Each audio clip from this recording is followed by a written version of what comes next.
Today we're diving into one of the most haunting cases in American history, the 1977 Oklahoma Girl Scout murders.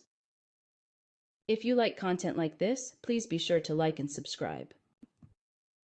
Lori Farmer, Michelle Goose, and Denise Milner, three young girls from Broken Arrow, Oklahoma, were sharing tent number 7 in Camp Scott's Kiowa unit, which was located the farthest from the camp counselor's tent and partially obscured by the camp's showers.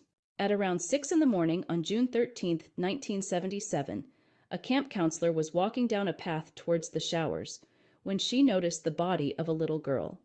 She alerted everyone, and they did a head count of the Girl Scouts. It was discovered that all three girls from tent number 7 were missing. Not far from where the first little girl was found dead, they found two more dead girls in bloody sleeping bags. Highway Patrol, police, and FBI quickly took control of the crime scene. Tent number 7 was the scene of the crime. The mattresses were completely soaked through with blood, and it had pooled on the floor. The tent contained a lot of evidence. The wooden platform itself had the bloody footprints of a man's tennis shoes. The bedding had been stripped and ditched on the trail. The girls had been bound by 2-inch wide electrical tape and lengths of ski rope. Most of this was already wet from the morning dew, so lifting fingerprints was nearly impossible. At the medical examiner's office, the autopsy revealed that each girl had been molested in some way. 2 of the girls died of head trauma.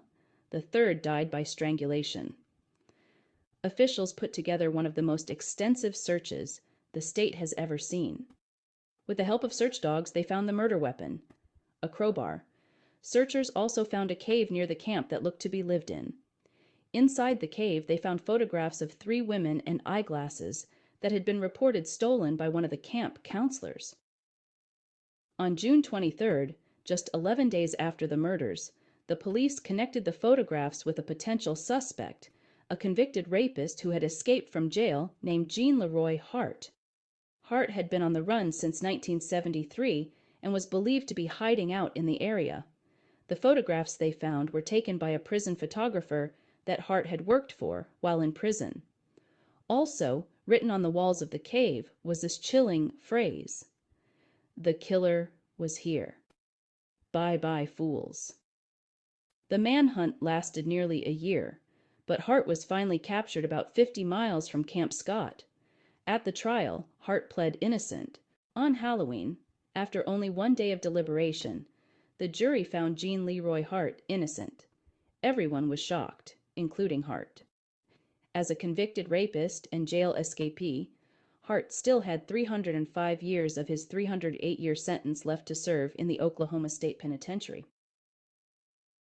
On June 4th, 1979, 2 years after the murders, Hart collapsed and died of a heart attack in the prison yard at the age of 35.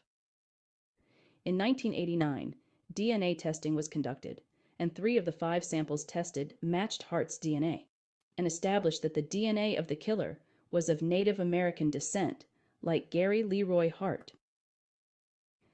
In 2008, authorities conducted new DNA testing on stains found on a pillowcase, but the results proved inconclusive because the samples were too deteriorated to obtain a DNA profile.